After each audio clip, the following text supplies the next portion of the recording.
For the longest time, I thought my habits were failing because I lacked discipline. When I read Daniel Kahneman's book, Thinking Fast and Slow, it's helped me see that a lot of what I was calling a discipline problem appeared to be an effort allocation problem.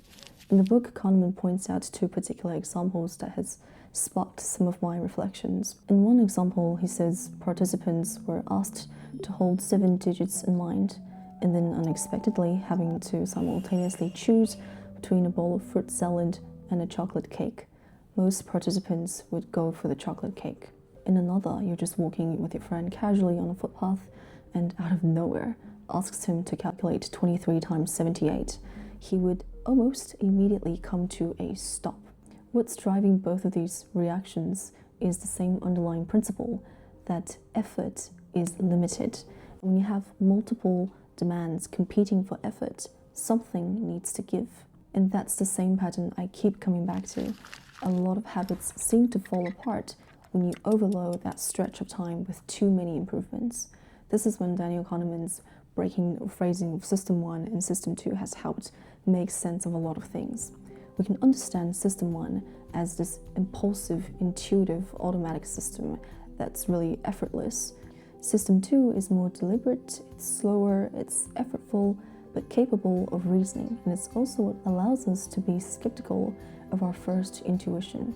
But because System 2 is limited, the moment we have too many demands drawing on it, we become more likely to default to System 1.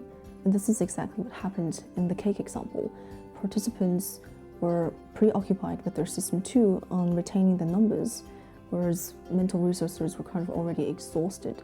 This makes overcoming the temptations even more difficult. When people are simultaneously challenged by a demanding cognitive task and by a temptation, they are more willing to yield to the temptation. In the walking example, the effortful concentration required to perform the calculation was competing with that same attention required to sustain the movement of walking. I mean, of course, if you were Asian, you can argue calculating 23 times 78 shouldn't be considered effortful computation. But let's say you were working on something that's genuinely cognitively demanding. What you'll find is that as you move from a comfortable, easy pace into something that's more physically demanding, you will divert more of your attention to breath work, kind of maintaining that motion and then fighting with that physical discomfort and that urge to slow down. In Kahneman's words, as I speed up, my attention is drawn with increasing frequency to the experience of walking and to the deliberate maintenance of the faster pace. My ability to bring a train of thought to a conclusion is impaired accordingly. We can see a general trend that as physical effort increases, your ability to comprehend complex ideas decrease. And this scales upward into habit formation. If within the micro scale of a 1-hour gym session, performing something with high physical effort and something that's cognitively challenging is already creating competition for the same limited budget of effort, then this would also apply on a bigger scale. I mean, when you look at it, a 1-hour session sits inside the larger structure of a day, a week sits inside the larger structure of a month, and then a month sits inside the larger structure of a year.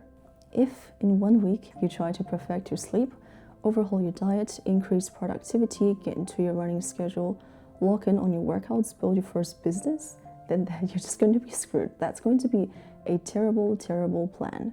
That's why I say it's always more helpful when you try to build habits in series rather than in parallel. If you want to optimize your sleep schedule, make that the one thing you're going to focus on for the entire week. And as you become more skilled in that task, its demand for energy will start to diminish. Allow some time for that habit to settle in. Once it becomes lighter to carry and it's no longer competing aggressively for effort, you can then slowly introduce the next habit. It'll also make it a lot easier to sustain the previous effort and habit. Another underlying reason could be due to ego depletion, where if you had to force yourself to do something, you are less willing or less able to exert self-control when the next challenge comes around.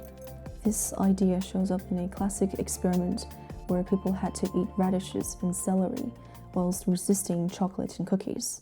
Later, when they were presented with a cognitively demanding task, they gave up earlier than usual. This is because the previous action of restraining themselves set up more friction for subsequent tasks. The second way you can fail a habit is by being overly concerned about one's performance. Daniel Kahneman mentions too much concern about how well one is doing in a task sometimes disrupts performance by loading short-term memory with irrelevant thoughts. Even if the task is manageable, you can still sabotage your performance by filling your mind with extra commentary. And I can see this with tutoring as well. When I look at my top students, when they are in the classroom, they are fully invested in the work. I don't know if they are in a state of flow, but they seem to just be concentrating the entire session. Whereas for students that tend to struggle, they break this concentration window by introducing a lot of unnecessary questions, like if I took 20 minutes to learn this concept, whereas my friend there, Billy, took 40 minutes, does it mean I'm a little smarter than him? Or how will my peers think of my performance? Taking 50 minutes to understand this math question is just an average or above average kind of performance.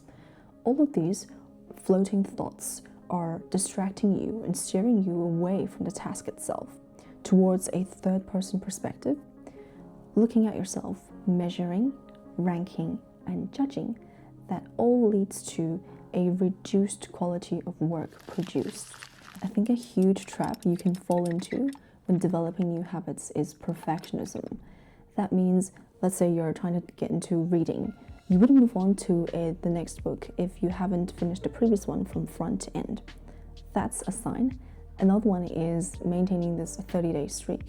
If you happened to miss the 5th day, then you'd start all over again the next month from day 1.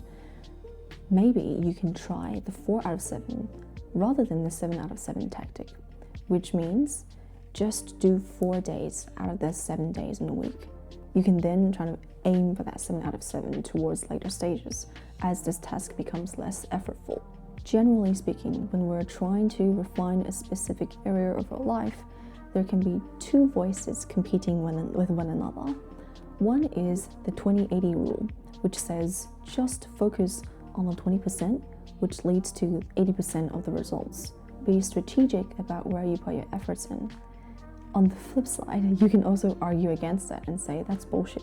It's just an excuse for incompetence, because highly competent individuals can manage to refine every single aspect of their life. They could be completing their PhD and then starting their own business startup idea whilst preparing for this marathon, and then achieve this and that results at the same time in the same year. The list just goes on. I think if you're having these competing thoughts, that's when you know you have been over-flooded with information. There's more noise than truth in your system. This is when you should stop looking at other people's routines and schedules and start looking inwards at what works best for your biology.